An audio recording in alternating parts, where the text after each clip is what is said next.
সোনু মা একজন makeup artist, যিনি প্রতিটি বিয়েতে কনের মেকআপ করে। সোনু মায়ের সঙ্গে বিয়েতে যেত এবং তার টেকনিক শিখত। এখন সোনু বড় হয়ে গেছে এবং তার মা মারা গেছে, কিন্তু মারা যাওয়ার আগে সোনুর জন্য তার মা একটি বিউটি পার্লার কিনে গিয়েছিল। এখন সোনু সেই পার্লারে কাজ করছে। সময় যতই গেছে সোনুর স্কিল আরো ভালো হয়েছে। পাড়ার সব মহিলারাই সোনুর কাছে মেকআপ করাতে আসে। পাড়ার সমস্ত মহিলা মণ্ডলী সোনুর কাজে খুব খুশি ছিল। একদিন এক মহিলা তার মেয়েকে মেকআপ করানোর জন্য পার্লারে নিয়ে আসে। মা বলেন, দেখুন, যত খরচ হোক আমি দিতে রাজি, তবে আমার মেয়েকে শ্রীদেবী বানিয়ে দিন। সোনু প্রথমে রাজি হয়নি, কারণ মেয়েটি অনেক কালো ছিল, কিন্তু মেয়েটির মা বেশি জোর জড়িতে সে রাজি হয়ে যায়। তারপর সোনু মেয়েটির মুখে না জানি কি বসায়। এখন এক গুন্ডা যে পার্লারে মেয়েকে উকিয়ে নিয়ে যেতে এসেছিল, সে সুন্দরীকে প্রথম দেখাতেই প্রেমে পড়ে যায়। এই মেয়েটিই ছিল যার মেকআপ সোনু করেছিল। তারপর গুন্ডা রবি সরাসরি সুন্দরীর বাড়িতে বিয়ের প্রস্তাব নিয়ে আসে। তারা সেদিনই বিয়ে করে ফেলে। প্রথম রাতের জন্য গুন্ডা রবি খুব উত্তেজিত ছিল, কিন্তু সুন্দরী খুব ভয় পাচ্ছিল যদি তার মেকআপ উঠে যায় তাহলে তার আসল চেহারা সবার সামনে চলে আসবে।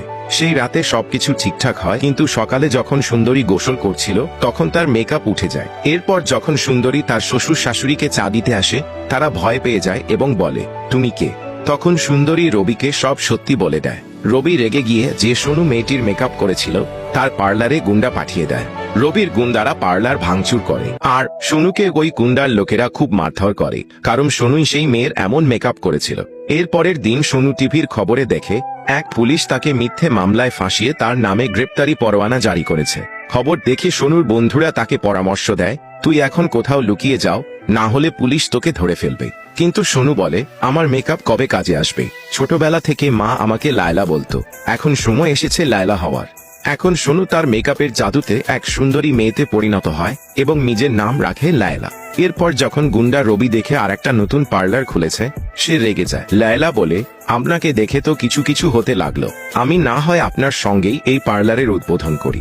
রবি তার লজ্জার কারণে কিছু করতে পারে না, আর লায়লা যা বলে সে তাই করে। বাড়ি গিয়ে রবি তার মাকে বলে, মা, আমি প্রেমে পড়ে গেছি। এই কথা শুনে তার মা ছুরি হাতে পিছনে দৌড়ায় এবং বলে, একটা বিয়ে করে তোর বাবাকে প্যারালাইজ করে দিয়েছিস, আবার বিয়ের নাম নিলে তোকে ছুরি মারবো। তখন সুন্দরী বাইরে এসে বলে, যদি দ্বিতীয় বিয়েতেও সুখ থাকে তাহলে ওকে করতে দিন, অন্তত উনি খুশি থাকবে। অন্যদিকে পাড়ার সব মহিলা মেকআপ ছাড়া ভূতের মতো হয়ে যায়, কারণ তারা আর সেই পার্লারে যায় না যেখানে এখন সোনুর বদলে লায়লা নামে এক মেয়ে কাজ করছে। তখন সন্ধ্যায় লায়লা অর্থাৎ সোনু সব মহিলাদের এক জায়গায় জড়ো করে এবং নিজের পরিচয় প্রকাশ করে, সেই সোনু, এবং সবাইকে বলে, তোমরা আবার আমার পার্লারে আসতে পারো। সোনুকে দেখে সবাই খুশি হয়ে যায়। তারা বলে, তুমি ওই পার্লারের জন্য নিজের জীবনকে ঝুঁকির মধ্যে ফেলছো কেন? কমেন্টে জানাবেন দ্বিতীয় পার্টের জন্য, আর অবশ্যই একটি লাইক করবেন।